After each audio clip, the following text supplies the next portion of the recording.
You guys, I have teased this a few times in the past couple of videos.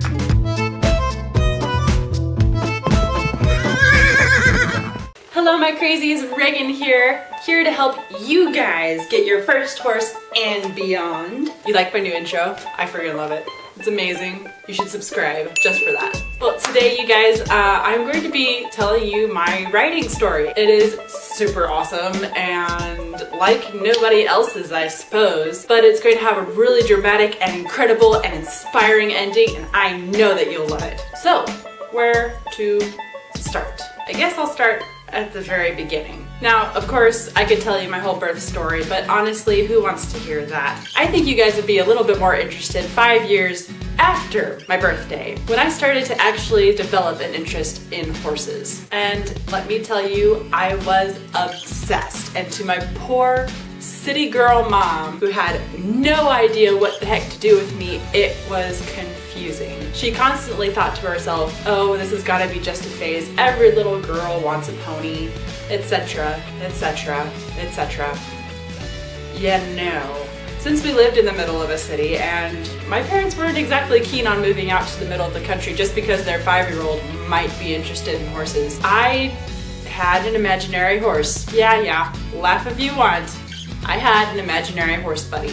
I actually had several of them, but I did have a couple of favorites. I used to bring them with me everywhere. And I do remember my mom was extremely tolerant of this. She encouraged my imagination to great extents, and she is absolutely amazing. She does tell of a time, I don't remember this, she does tell me the story of being about halfway to the grocery store and little 5-year-old me starts flipping out. I go absolutely bonkers and she can't figure out why. So she's trying to get me to settle down, take big deep breaths and be like, what's wrong? And little 5-year-old me is like, I left my pony friend back home. And as a mom, I've got to say, must have taken a lot of patience for her to just kind of take a deep breath and turn the car around and drive all the way back to our house to pick up my imaginary horse friend. Like, she legit stopped in front of our house, opened the door for my imaginary horse friend,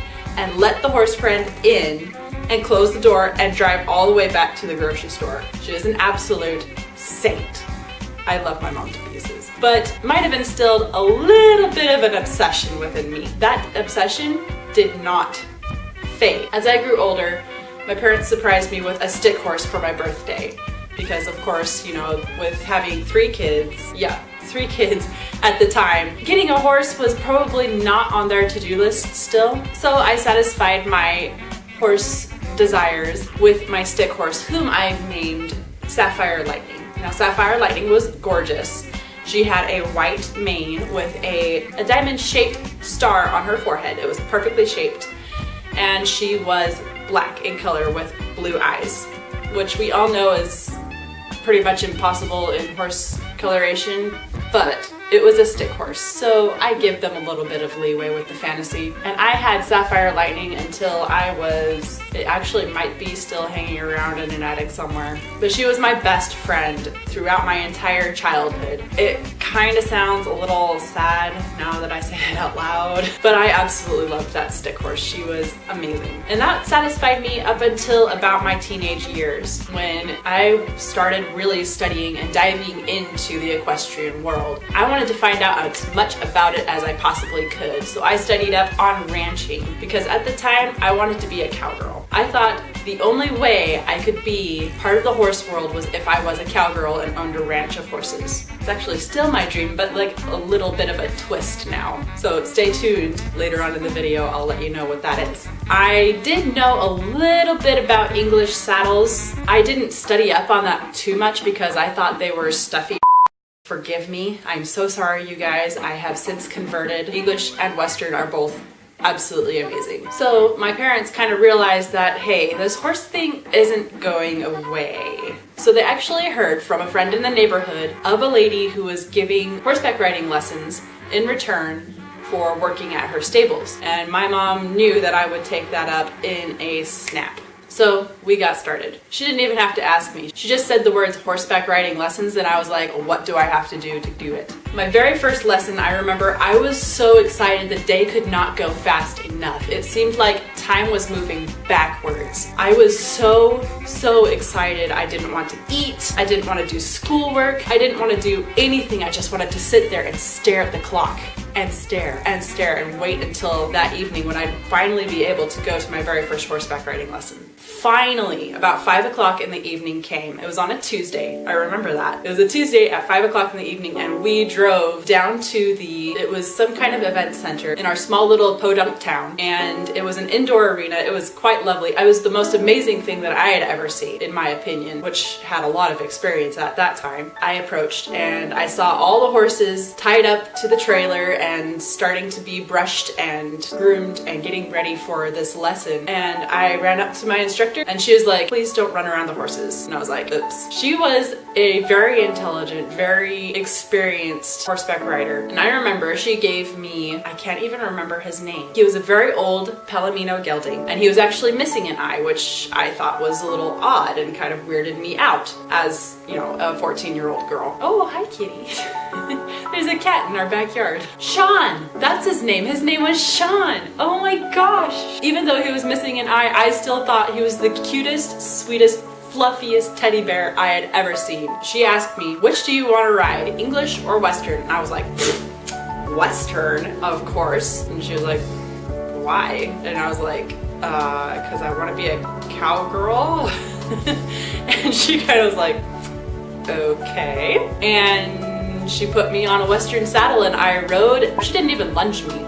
She just popped me into the arena and said, have at it. And I was like, oh man. But by the end of the lesson, I actually started trotting for the first time, and yeah, I did not like that. I did not like trotting in a Western saddle, and apparently I don't think she was very familiar with Western saddles because she never told me that you're supposed to go side to side and not up and down in a Western saddle.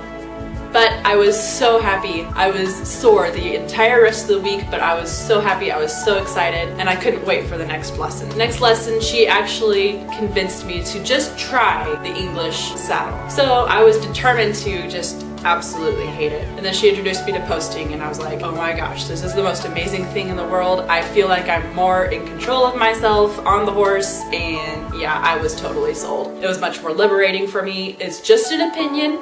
Western is just as awesome, but for my own preference and for my own standpoint, I love English saddles. I love English riding. It just comes more naturally to me. She started prepping me for jumping and I was even more sold, as if that could even be possible. We moved on to a buckskin gelding named Buddy.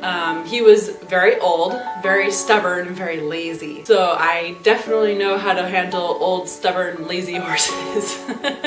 From handling poor Buddy. Trying to get him to trot was a pain in the butt. Once she decided that my seat was a little bit more solid and that I was able to actually better handle myself, we moved on to, there was a new mare at the stable and she was a gray Hanoverian named Logan, and you guys probably remember me mentioning her, you know, a few times here and there. She was absolutely gorgeous. She had a dark gray mane and tail, almost white the rest of her, with little strawberry flecks. I'm pretty sure I've already explained her personality to you, but all of her imperfections, all of her quirks, all the little pieces of her personality I absolutely adored. I just fell in love with this mare. I thought she was the best thing ever. So Logan and I became very close, very best buddies, and we kind of learned to jump together. Now, I don't think I recommend this, but you know, it was how I learned, and sometimes learning the hard way helps you to learn faster, or at least make the easier horses actually easier than if you were to start on an easier horse and move your way up to a more difficult one. But Logan and I had a lot of adventures together. If you are interested in hearing some of those adventures, hit that little icon there and you can hear some of the adventures that Logan and I had. Well, after a while, I was like, okay, I need to take control of where I want to go in life, and I want horses to be part of that. So I decided to get a job that I absolutely hated. I was an ice cream dispenser at some ice cream place there in town, but I did the best job that I possibly could, and then I decided to quit that job and get a different job as a waitress, a job that I was pretty terrible at, to be honest. But I worked as a hostess for a good long while, and that gave me enough income to be able to continue my horseback riding lessons, paying for the gas, paying for the lessons, which started to be 2 to 3 times a week, as well as paying for show entry fees and all of that good stuff. So that was the point when I actually started showing, and I started doing hunter jumper. And that lasted about 2 years before we moved from Utah back down to Arizona. That was the point in time where I started earning money for college. I was starting to think about getting an education. I had no sense of direction with where I wanted to go in my life. So I went to college for a semester. I couldn't find a job where the college was, and I was not about to go tens of thousands of dollars into debt to get the rest of the education that I thought I needed. So I came back home and I tried to earn money for that. And while I was trying to earn money to go back to college, I met my husband. And if you guys want to hear how me and my husband met, go ahead and let me know down in the comments below. So my husband and I met, we got married, and we started traveling the nation, and we had 2 kids, and we went back to Arizona, and things were tight financially because that's always what happens in your 20s, especially when you have kids and you're married and you're trying to run a house and all of this good stuff. But we had a lot of fun, we learned a lot, we grew tighter together, and we finally got the gumption to move to where we are. I'm not gonna say exactly where we are because safety, and I have little babies to protect. We finally got to move to where we are now, which has been a dream of ours since we got married. And my mother-in-law and my sister-in-law happen to also absolutely love horses, so I'm starting to be able to get back into the horse world after almost 10 years being out of it, and we're finally starting to get things under control and in a place to where I can get my very first horse. And that leads me into what my goals